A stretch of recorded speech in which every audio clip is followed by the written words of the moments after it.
Semua berawal saat ia meminum minuman dari orang asing di sebuah pesta. Ketika kesadarannya kembali, ia mendapati dirinya tergeletak di sebuah sungai besar, seolah telah menghabiskan malam di sana. Dengan panik, ia berenang ke tepi, namun tak satu pun ingatan kembali. Sekelilingnya hanya hutan sunyi yang mencekam, dengan kawanan burung gagak yang terus berputar di atas kepalanya. Ia bergegas menyusuri jalan kecil menuju kota. Semuanya tampak normal, rumah-rumah berdiri seperti biasa. Namun anehnya, tak ada seorang pun terlihat. Hanya seekor anjing bulldog yang tampak ketakutan menggonggong ke arahnya tanpa henti. Ia pun kembali ke rumah, berharap menemukan ketenangan. Di dalam, ibunya sedang berbicara di telepon, tapi saat ia mencoba bicara tak ada reaksi sama sekali. Bahkan adiknya tak menunjukkan tanda-tanda menyadari kehadirannya. Perasaan asing semakin kuat. Di kamarnya, ia melihat lehernya memerah seperti bekas jeratan. Tubuhnya dipenuhi bercak darah dan luka di kepala. Namun anehnya, setelah mandi sebentar, semua luka itu hilang tanpa jejak. Ia makin kebingungan. Lalu ia melihat foto bersama kekasihnya saat lomba motor dan perlahan teringat, itulah momen terakhir sebelum semuanya menjadi gelap. Ia segera kembali ke tempat terakhir yang ia ingat.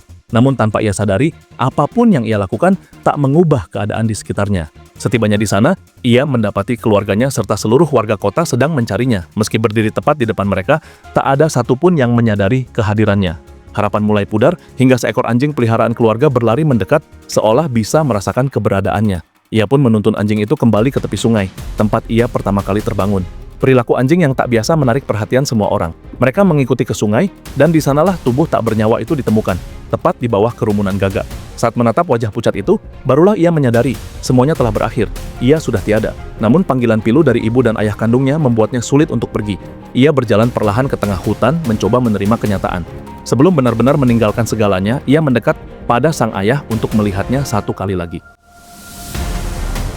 Oh my God, I saw it.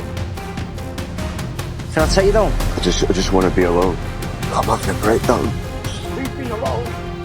Namun pria itu hanya mengira semua ini hanyalah halusinasi akibat duka yang terlalu dalam, lalu segera melajukan mobilnya pergi. Di saat itulah secercah harapan kembali muncul. Ia mengejar dengan motor dan dalam kepanikan mulai menyusun sebuah rencana besar.